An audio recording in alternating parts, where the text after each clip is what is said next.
चीन की दादागिरी को चैलेंज। भारत, जर्मनी और फ्रांस की तिकड़ी।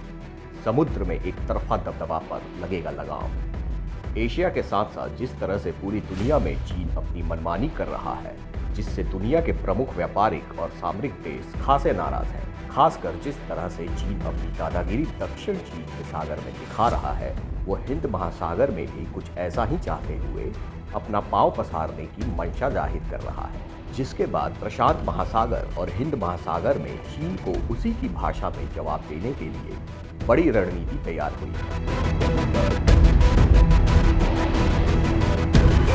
पिछली सर्दियों में ही अमेरिका के बाद जर्मनी और फ्रांस ने भी साफ कर दिया था कि हिंद प्रशांत हो या साउथ चाइना सी, यहाँ इंटरनेशनल रूल्स के तहत ही ट्रेड और बाकी ऑपरेशंस होंगे। इसके बाद साफ हो गया था कि चीन को दुनिया की ओर से समुद्र में एक तरफा दबदबा कायम करने की मनमानी नहीं करने दी जाएगी। 20 साल में ऐसा पहली बार हुआ है जब जर्मनी ने चीन की परवाह न करते हुए साउथ चाइना सी में बेयर्न वॉरशिप भेजा है। फ्रांस ने भी ऐलान कर दिया है कि वो जल्द ही ऐसा करने वाला है। इस तरह चीन पर लगाम कसने की जर्मनी और फ्रांस की रणनीति सामने आई है। इसी सिलसिले में दुनिया का मशहूर जर्मन वॉरशिप जनवरी के अंतिम सप्ताह में भारत पहुंचेगा। अब इंटरनेशनल रूल्स के सामने झुकेगा चीन। जर्मन वॉरशिप बेयर्न से चीन सदमे में।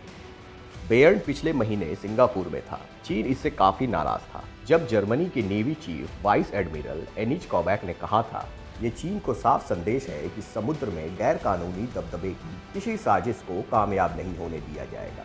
चीन के दावे नहीं माने जाएंगे। बेयर्न्स का यहाँ आना सिर्फ झलक है। हालांकि अब तक हमने ताइवान की समुद्री सीमा में एंट्री नहीं की है। जर्मनी सरकार ने एक बयान में कहा था, हिंद और प्रशांत महासागर में कारोबार की सप्लाई चेन को खराब करने की कोशिश की जा रही है। इसके गंभीर असर जर्मनी और यूरोप पर भी होंगे।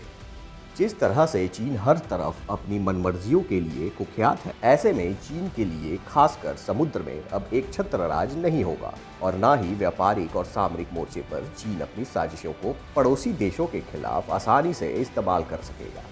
Presenting B News app available on Google Play and App Store. Download it now.